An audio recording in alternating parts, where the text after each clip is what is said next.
Hello everyone. Thank you for joining me again for another one of my training videos. I've been working with Visual Studio 2008 for a few years now, and most of the applications I've been creating have been Run Once applications. Nice thing about the Run Once applications is the click once and auto update feature that you can incorporate into it. The problem is that sometimes they just don't work the way you want them to. And it kind of gets annoying that every time you start the application, either it checks at the beginning or at the end. There's no option for people to manually check for updates. It's either all or nothing. So I've been looking on the internet about auto updater programs. And there's a few options out there. The version I've got here is based on one that I've used as a template and modified from there. It allows you to update any Windows application by going to a website, looking for a new version, downloading that version if the user so desires it, and then updates the application. It'll actually close the current application, install the new exe file, and then restart the application upon user's specifications. So let me go ahead and run my update test file here and show you just exactly how it's working. I've got a little application here. So all it does is check for updates. So I'm going to go ahead and check for updates. Now the program needs to be able to write to the program files folder, so it has to have user account control enabled. Comes up with a software updater window. And again, this is based off of another application, and I'll give you that information here shortly. So if you go ahead and click Check Now, it goes out to a specified website, looks at the version that's available, compares it to my version, gives me any release notes that might be in there, and then gives me the option of updating if there's another version available that I don't have. Well, at the time, I still have the most current version. So obviously, update now would be kind of useless, okay? So let me go here and make a change.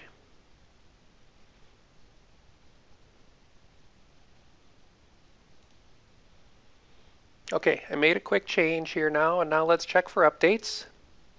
Again, we'll run this update. We'll check now.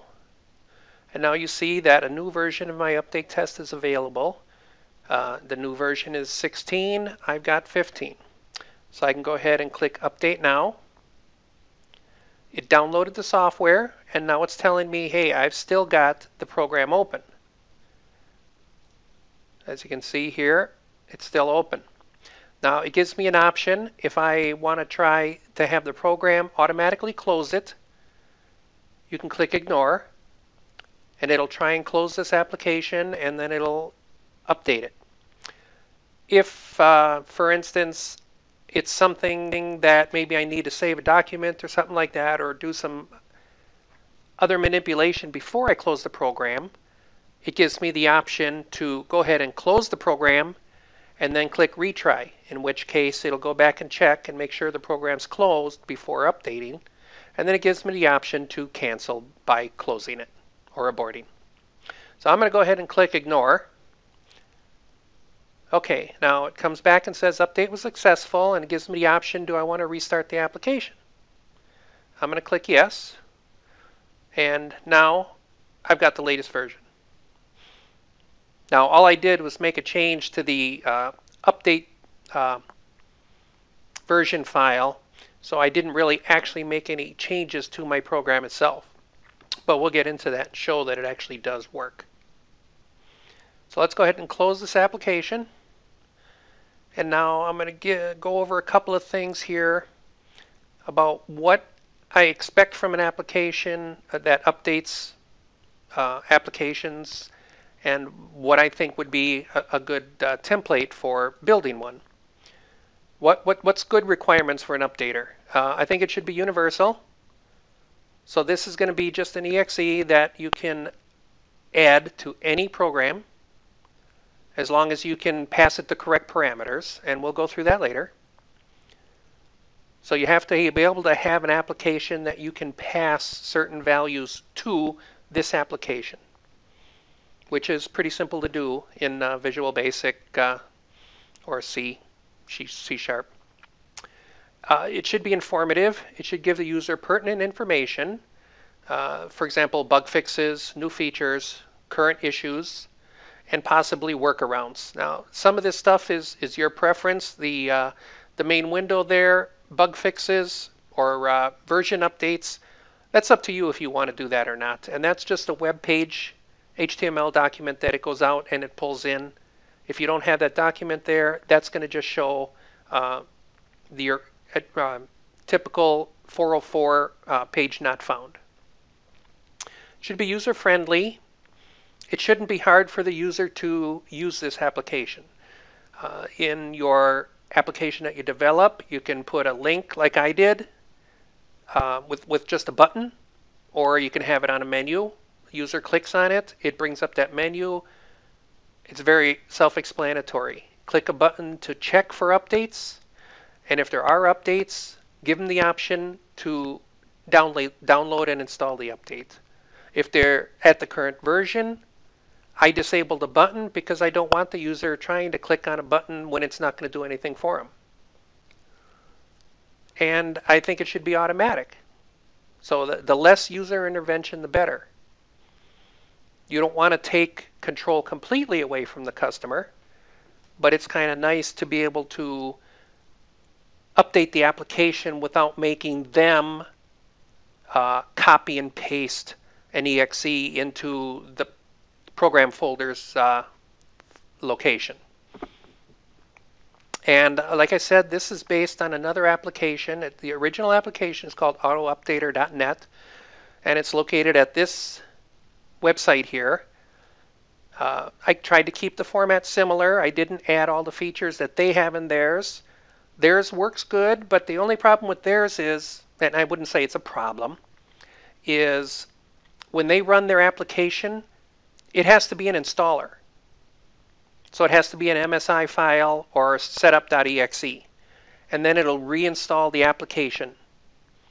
Now, it wouldn't close my programs, so I don't know if that's an issue with theirs or if it's something else that I needed to set up. But a lot of my programs, I only need to update the exe file. They're usually just a single exe file. I don't have multiple exes in a project with what I'm working on right now. So this right now seemed to be the best of both worlds. It updates automatically, and it'll actually shut down my application, move that exe file into the correct place, and then restart my application if I wanted to. So let's go ahead and go into the update test application and show you what the parameters are that need to be carried over for this application to work. Now here's my interface.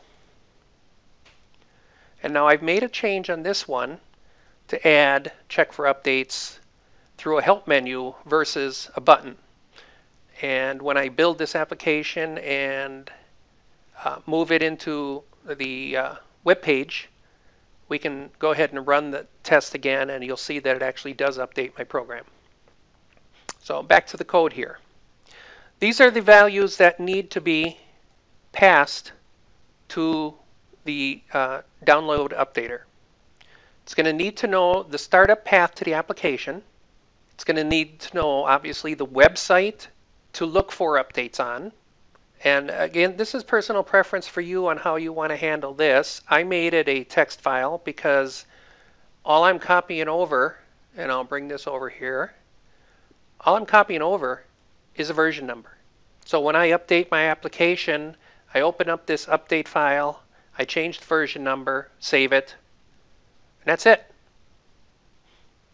The autoupdater.net assembly original uses an XML file to do things. Personal preference, you can change it if you want. App version is, it's going to get the version of my current application, and then the assembly name is going to be the current application name, which at this point is update test.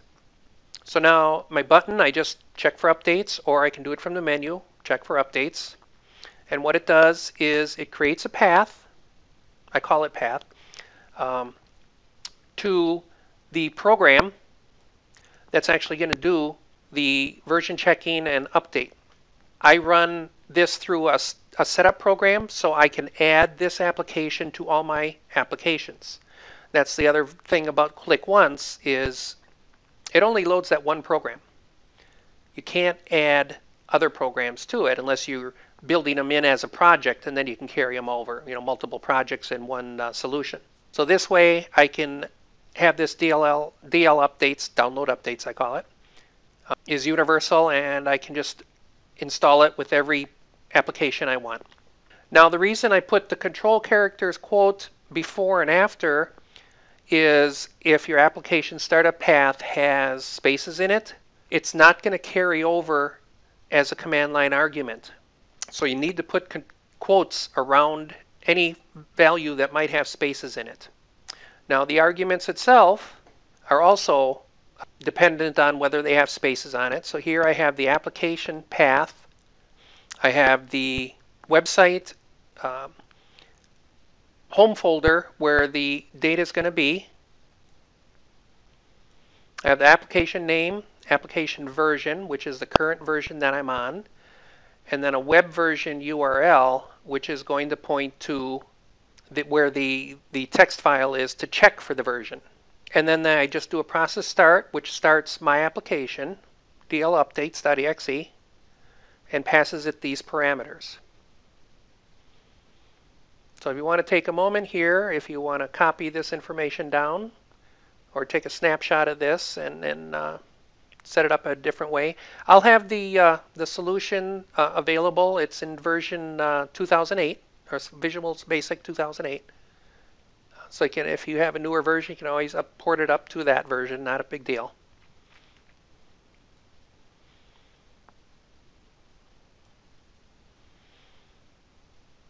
Now one thing I do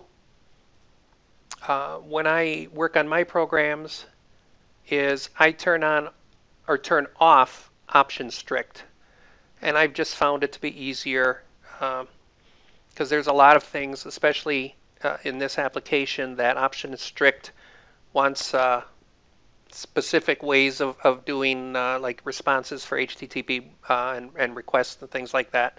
I found it easier to turn off option strict and just let it do it in the background.